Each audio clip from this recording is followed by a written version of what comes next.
Ciao ragazzi, io sono Riccardo, bentornati nel mio canale YouTube. Come mai così al buio? Cosa ci fa quella inquadratura alle mie spalle? Ho creato questo set cinematografico per farvi vedere un proiettore che funziona tramite Wi-Fi. Guardate quanti faccioni riuscite a vedere adesso. Già ce ne bastava uno, adesso ne abbiamo ben 4 o 5. Tutto ciò è possibile grazie ad un proiettore. Si tratta dello Uwood modello JQ901C. Adesso ve lo farò vedere per bene, vi farò vedere tutte le sue caratteristiche. Ovviamente vi lascerò anche il link su Amazon. Adesso c'è pure una promozione in corso, date un'occhiata rapida. E adesso lo guarderemo per bene, guarderemo le caratteristiche, proietteremo sulla parete alcune immagini, alcuni film, alcune spezzoni da YouTube e vedremo pure la sua risoluzione, insomma tutte le varie funzioni eccetera. Quindi cambiamo inquadratura, accendiamo le luci e guardiamolo per bene.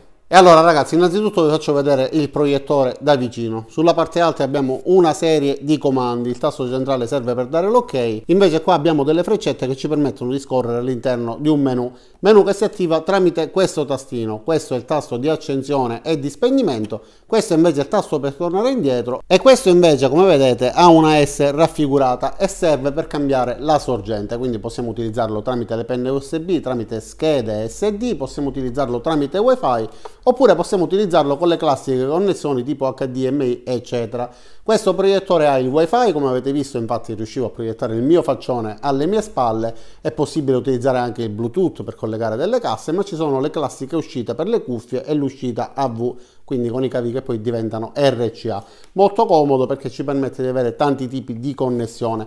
La sua qualità massima di proiezione è 1080p. Finalmente un proiettore che dichiara la verità. Ci sono tanti proiettori che dichiarano 1080p, che però supportano, che però volendo, questo dichiara 1080p, quindi la sua risoluzione massima sappiamo già da ora che è veritiera, non è nulla di eccezionale, però fa il suo dovere, riesce a proiettare delle immagini in modo dignitoso. Queste invece sono le rotelle per poter mettere a fuoco e per poter cambiare l'inclinazione, perché se il proiettore è troppo in basso o troppo in alto possiamo compensare facendola ruotare su un asse centrale, quindi non si inclina del tutto né in avanti né indietro, ma se spostiamo indietro la parte superiore sposteremo in avanti la parte inferiore e viceversa. Sulla parte bassa è presente anche questa rotellina che si può avvitare per nasconderla nella sua sede, oppure svitandola ovviamente sporgerà, ci permetterà di sollevare la proiezione fino al raggiungimento dell'angolazione corretta. Ovviamente è presente anche il foro filettato, quindi si può fissare sottosopra, per esempio al centro di una stanza, per proiettare nella parete di fronte, oppure utilizzato in modo classico poggiato su un treppiedi oppure su una superficie. Questa è la scatola con cui viene venduta ed è quella che avete visto poco fa. Lateralmente sono portate alcune indicazioni, quindi il modello JQ901C, i riferimenti al produttore, ovviamente made in Cina e basta. Quindi in dotazione troveremo anche un telecomando per poter interagire a distanza,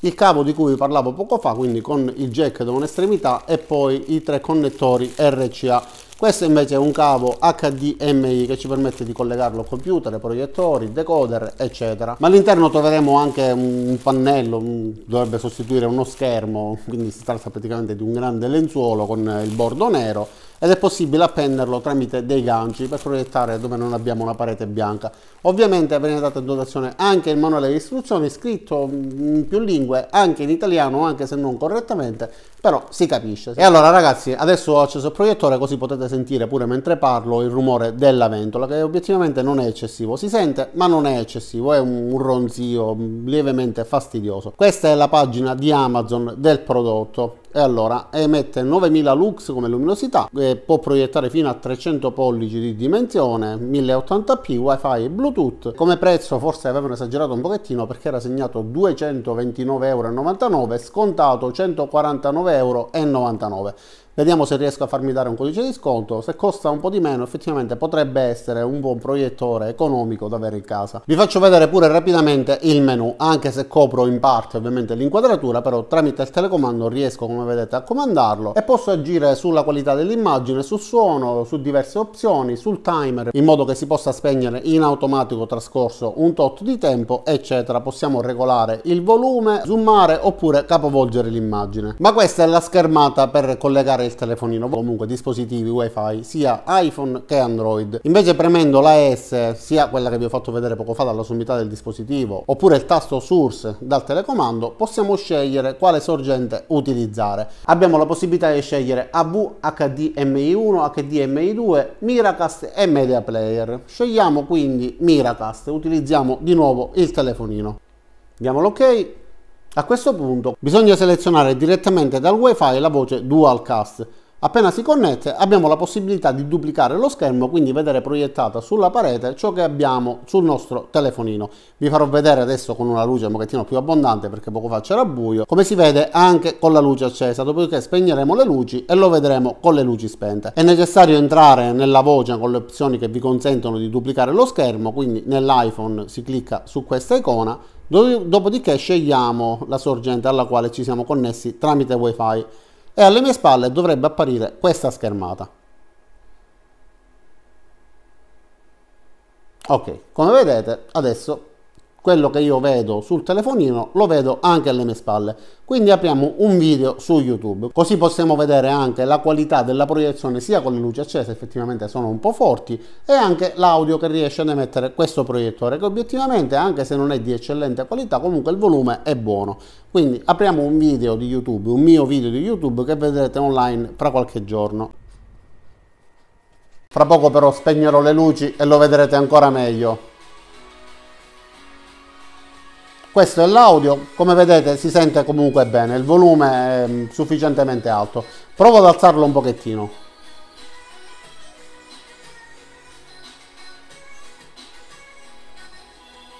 Ok, dai, metto un attimo in pausa e lo guardiamo con le luci spente un pochettino più da lontano. E allora ho posizionato il treppiedi in modo da inquadrare per bene la scena, quindi adesso riavvio la riproduzione e vediamo sia la qualità audio, adesso sono un pochettino più vicino, poco fa ero ad un paio di metri, e vediamo soprattutto come si vede con questa luce, che è quella ideale per poter proiettare un video. Vi faccio vedere pure che le due immagini sono perfettamente sincronizzate. Quindi questo è quello che abbiamo sul telefonino e di fronte abbiamo l'immagine proiettata tramite wifi.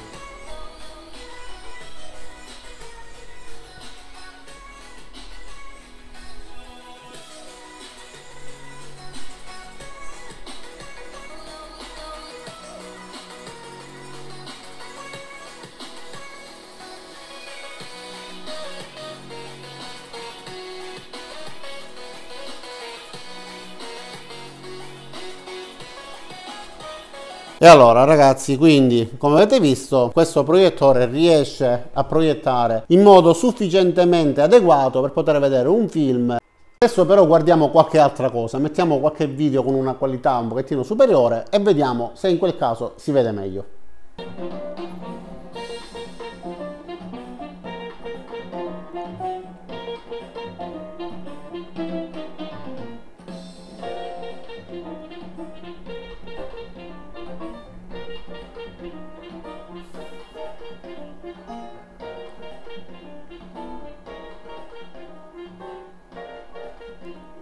Allora ragazzi, ho abbassato il volume, guardate c'è un minimo di ritardo, ma proprio appena accennato, tra il video che abbiamo sul telefonino e quello che invece abbiamo sulla parete. Obiettivamente guardate la qualità delle immagini, almeno con le luci spente, con un video che sia degno di avere questo nome, sicuramente non le riprese che ho fatto io poco fa, si vede bene sia per quanto riguarda la tonalità che per quanto riguarda la definizione. Certo è un 1080p a 300 pollici, obiettivamente un poco di grana da vicino si vede, però la distanza alla quale ci stiamo trovando adesso, sinceramente devo dire che si vede comunque bene. Un proiettore che, come ho detto poco fa, per il prezzo che ha, insomma, soprattutto se riesco a ottenere un codice di sconto, potrebbe risultare davvero interessante. Guardate tutte le varie tonalità, tolgo il telefonino perché dà fastidio, però guardate tutti i colori, la definizione, la velocità di riproduzione, considerando che siamo senza fili, stiamo proiettando direttamente tramite wifi e solitamente in queste occasioni diciamo ci sono alcuni lag e alcuni rallentamenti. Invece in questo caso sta andando molto fluido, quindi un proiettore che sinceramente funziona bene. Adesso vi faccio vedere pure l'inclinazione dello schermo, quindi riduco un pochettino lo zoom, ok, e vi faccio vedere la regolazione dello schermo. Come vedete si può inclinare facendolo girare sul proprio asse. Se io allontano la parte alta, ovviamente avvicino la parte bassa. Non abbiamo la possibilità di regolare inclinandolo in avanti oppure indietro. Ok, il video è finito, quindi mi sembra che sia sufficiente per capire la qualità appunto di questo prodotto. E adesso proiettiamo lo stesso video con le luci accese. Come vedete effettivamente c'è un bel po' di differenza. I colori che poco fa erano brillanti, con un ambiente così luminoso adesso sono un pochettino più spenti. Effettivamente con le luci accese però i proiettori non vanno utilizzati, anche se effettivamente si vede, cioè se fosse per esempio una conferenza, un meeting, riusciremmo comunque a proiettare quello che abbiamo intenzione di far vedere agli altri, però non abbiamo la qualità che si può avere quando le luci sono spente. Per il resto, ripeto, come proiettore, per il costo che ha e se riesco a ottenere un codice di sconto, potrebbe essere un prodotto interessante. Ho apprezzato il fatto che comunque il produttore non abbia gonfiato dando chissà quali caratteristiche. È un 1080p che ci permette di proiettare in casa o meeting, eccetera, delle immagini su una parete in questo caso oppure su uno schermo adatto. È possibile collegarlo al telefonino, quindi si può utilizzare per i videogiochi, si può collegare al computer, si può collegare a decoder, eccetera eccetera, quindi è un prodotto molto versatile, anche utilizzando pennini USB oppure utilizzando direttamente l'ingresso micro SD. Ragazzi, io spero che questo video vi sia piaciuto, vi sia stato utile. Vi invito ad iscrivervi al mio canale, mettere mi piace al video, cliccare sulla campanella qua giù per attivare le notifiche e ci vediamo a tutti i miei prossimi caricamenti. Ciao da Riccardo e a presto!